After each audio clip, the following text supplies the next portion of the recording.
नमस्कार, मैं आत्मप्रिया आर्य KP news bulletin में आपके साथ। समाचारों का सिलसिला शुरू करने से पहले एक नजर मुख्य समाचारों पर। आकाश तालमपल्ली ने पुनीत राजकुमार की याद में मुफ्त स्वास्थ्य कैंप चलाया। जहीराबाद में 210 गांजे की बोरियां जब्त, 3 गिरफ्तार। कर्नाटक स्वास्थ्य संबंधी दृष्टि दस्तावेज तैयार करेगा, मुख्यमंत्री बसवराज बोम्मई। जनता दल नेताओं को हथियाने की कोशिश कर रही कांग्रेस, एचडी कुमारस्वामी का दावा। टेक्नोलॉजी वैश्विक स्पर्धा का प्रमुख साधन, डिजिटल युग हमारे चारों ओर, सब कुछ बदल रहा है, मोदी। बीजेपी पर बरसे शरद पवार, देशमुख को दी क्लीन चिट, कहा हर दिन हर घंटे की कीमत वसूलेंगे।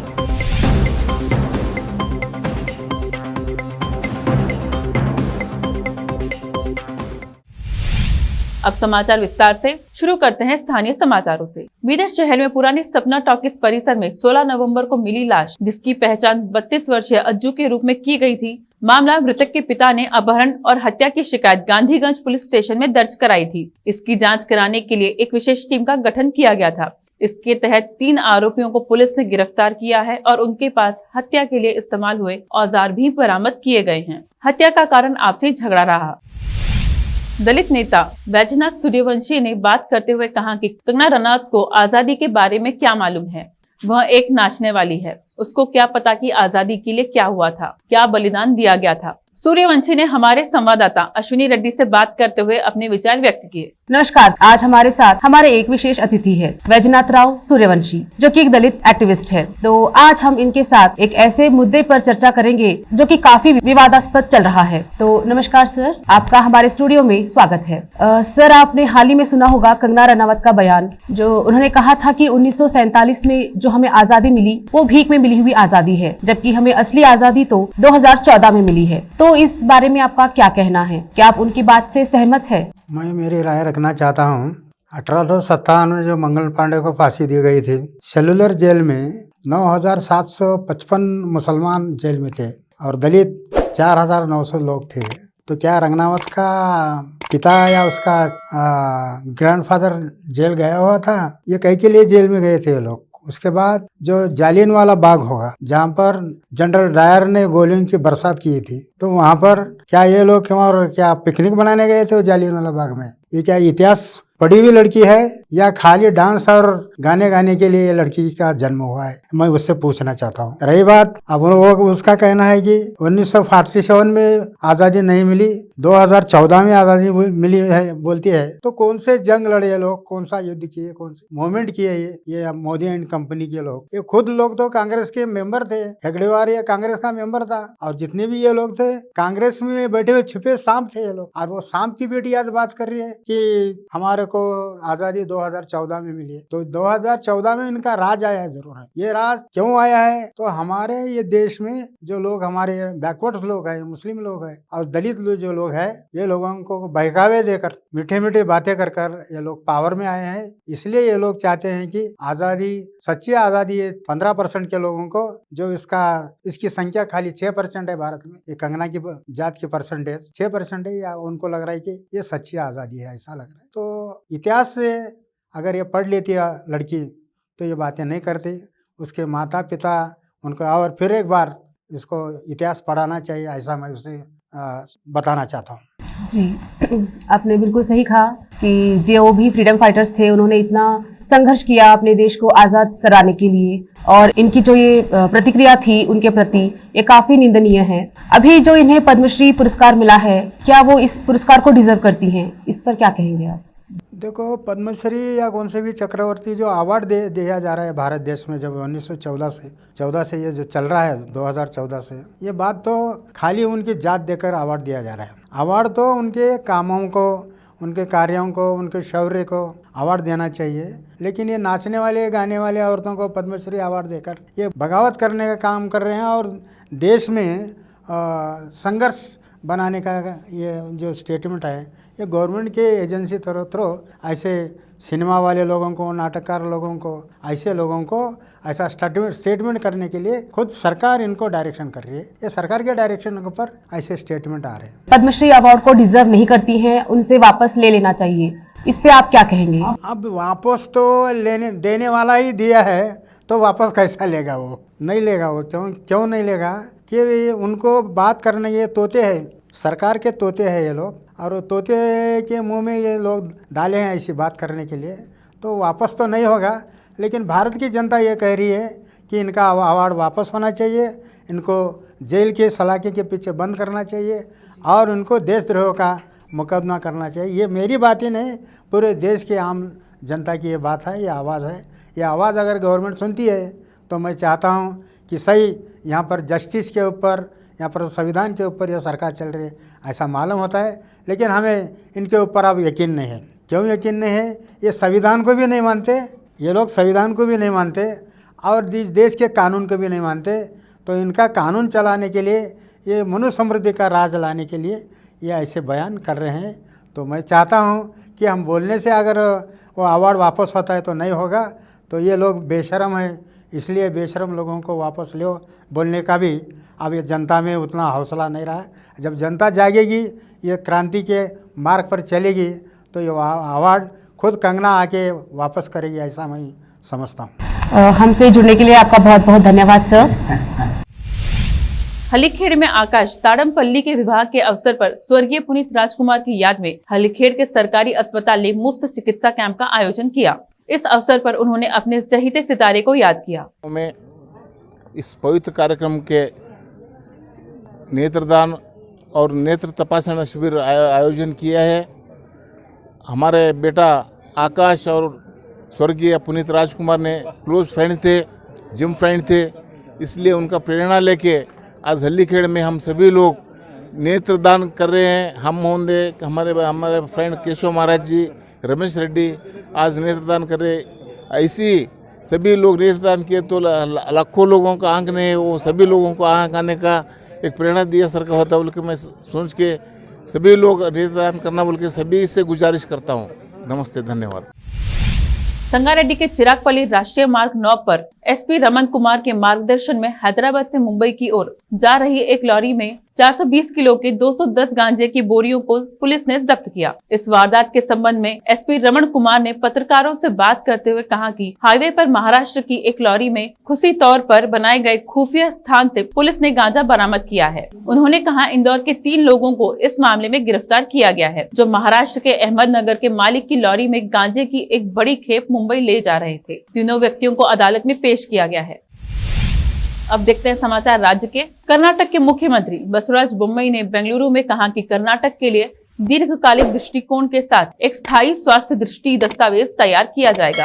यह Jayadeva institute of cardiovascular science and research के परिसर में इन्फोसिस फाउंडेशन द्वारा निर्मित नए 350 bed cardiac care hospital block का उद्घाटन करने के बाद बोल रहे थे। उन्होंने घोषणा की कि प्रगतिशील राज्य में स्वास्थ्य बुनियादी ढांचे को बढ़ाया जाएगा। उन्होंने इस बात पर प्रकाश डाला कि राज्य में इस वर्ष 250 प्राथमिक स्वास्थ्य केंद्रों को और अगले वर्ष 250 और केंद्र सरकार की सहायता से अपग्रेड करने के लिए तैयार हैं। कर्नाटक के कुछ हिस्सों में बारिश की संभावना तुमकुरु, चित्रदुर्ग, चिकबल्लापुर, कोलार, बेंगलुरु ग्रामीण और बेंगलुरु शहरी जिलों में छिटपुट या भारी बारिश के साथ व्यापक हल्की से मध्यम बारिश और क्षेत्र के शेष जिलों में बहुत हल्की से मध्यम बारिश की संभावना है। पूर्व मुख्यमंत्री एचडी कुमारस्वामी ने दावा किया कि कांग्रेस नेता जेडीएस नेताओं को अपहरण करने के लिए लगातार प्रयास कर रही है। मीडिया कर्मियों से बात करते हुए कुमारस्वामी ने कांग्रेस विधायक दल के नेता सिद्धरामैया का नाम लिए बिना उन पर कटाक्ष किया। एक पूर्व मुख्यमंत्री जो एक कांग्रेस नेता है, हमारे एक नेता को ठगने के लिए बार बार फोन कर रहे हैं। जेडीएस नेता ने उन्हें स्पष्ट कर दिया है कि उन्हें कांग्रेस में जाने में कोई दिलचस्पी नहीं है। हालांकि फोन कॉल बंद नहीं हुए हैं। अब लेते हैं एक छोटा सा ब्रेक, लौटते हैं ब्रेक के बाद। हिंदुस्तान के हर कोने में हम हैं मौजूद। 24 घंटे हालात पर गहरी नजर, खबरों से जुड़े चुपते सवालात और आपको दिखाता है धार्मिक, सामाजिक, राजनीतिक, लोकल और इंटरनेशनल न्यूज की सबसे बेहतर कवरेज, जो आपको रखती है हर पल बाखबर। देश और दुनिया भर की खबर के लिए देखते रहें KP news 24/7। Noor education trust Bidar की ओर से चलाए जाने वाला Noor MEd college Bidar, recognised by NCTE Delhi and affiliated to Gulbarga university Gulbarga. Admission are open for the academic year 2021-22। विशेषज्ञ और सक्षम शिक्षकों द्वारा शिक्षा प्राप्त करने के लिए नूर एमएड कॉलेज में दाखिला लें और शांत वातावरण में शिक्षा प्राप्त करें। बीदर शहर में बेहतर शिक्षा का एकमात्र केंद्र Noor MEd college, Shahpur gate, Bidar. Phone numbers 9945283920, 8482221297। Break के बाद आपका स्वागत है। आइए देखते हैं अन्य समाचार। प्रधानमंत्री नरेंद्र मोदी ने सिडनी डायलॉग को संबोधित करते हुए कहा कि प्रौद्योगिकी वैश्विक प्रतिस्पर्धा का प्रमुख साधन बन गई है। ये भविष्य की अंतर्राष्ट्रीय व्यवस्था को आकार देने की कुंजी है। डिजिटल युग हमारे चारों ओर सब कुछ बदल रहा है। प्रधानमंत्री नरेंद्र मोदी के भाषण से पहले ऑस्ट्रेलिया के PM स्कॉट मॉरिसन ने अपना भाषण दिया और ऑस्ट्रेलिया भारत के दोस्ताना संबंधों का उल्लेख किया। PM मोदी ने अपने भाषण की शुरुआत करते हुए कहा कि भारत के लोगों के लिए बड़े सम्मान की बात है कि मुझे सिडनी डायलॉग के संबोधन के लिए आमंत्रित किया। मैं इसे हिंद प्रशांत क्षेत्र और उभरती डिजिटल दुनिया में भारत की केंद्रीय भूमिका की मान्यता के रूप में देखता हूँ। NCP के सुप्रीमो और महाराष्ट्र के कद्दावर नेता शरद पवार नागपुर में बीजेपी पर जमकर बरसे।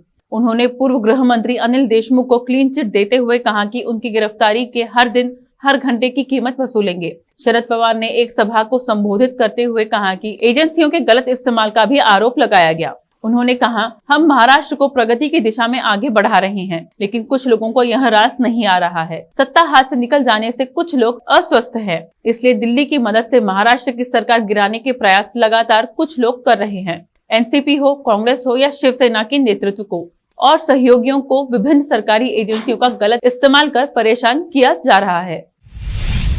गुरुग्राम में खुले में नमाज का विरोध के बाद गुरुद्वारों के एक स्थानीय संघ ने गुरुद्वारे में नमाज पढ़ने की अनुमति दी है। गौरतलब है कि शुक्रवार को खुले में जुम्मे की नमाज पढ़ने का कुछ लोगों ने विरोध किया था, जिसके बाद सिख समुदाय के सदर बाजार गुरुद्वारा समिति ने मुसलमानों को गुरुद्वारे में नमाज अदा करने की अनुमति दी। गुरुद्वारा गुरु सिंह सभा के अध्यक्ष ने शेरदिल सिंह सिद्धू ने बताया, गुरुद्वारे में नमाज अदा करने की व्यवस्था की है, कोई भी यहाँ आकर नमाज अदा कर सकता है।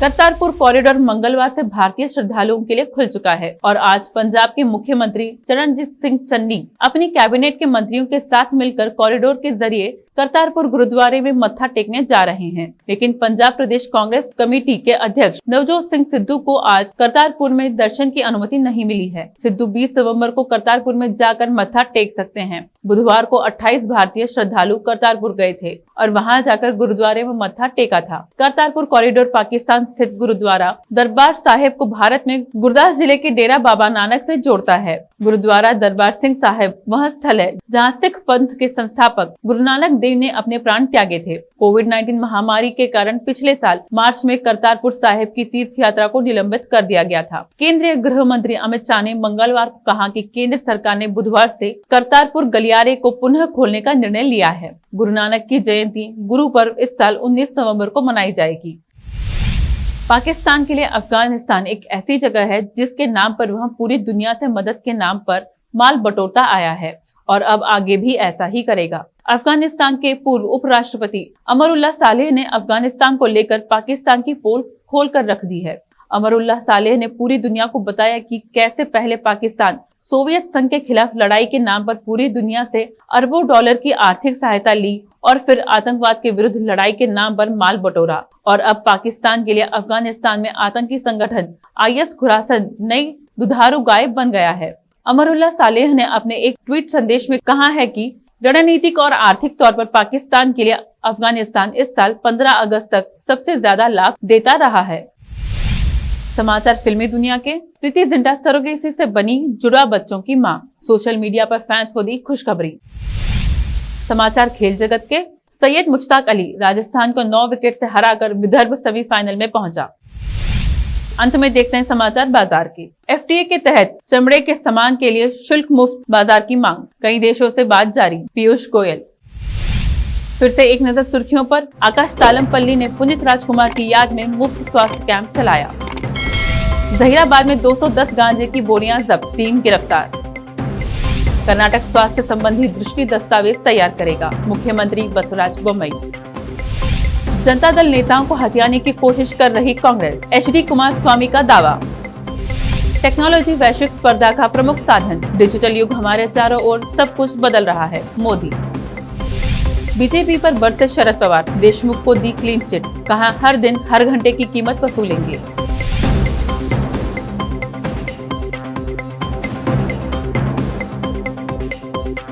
केपी न्यूज में फिलहाल इतना ही। समाचारों के लिए जुड़े रहिए केपी न्यूज 24/7 से। फिर मिलेंगे कुछ और समाचारों के साथ। धन्यवाद।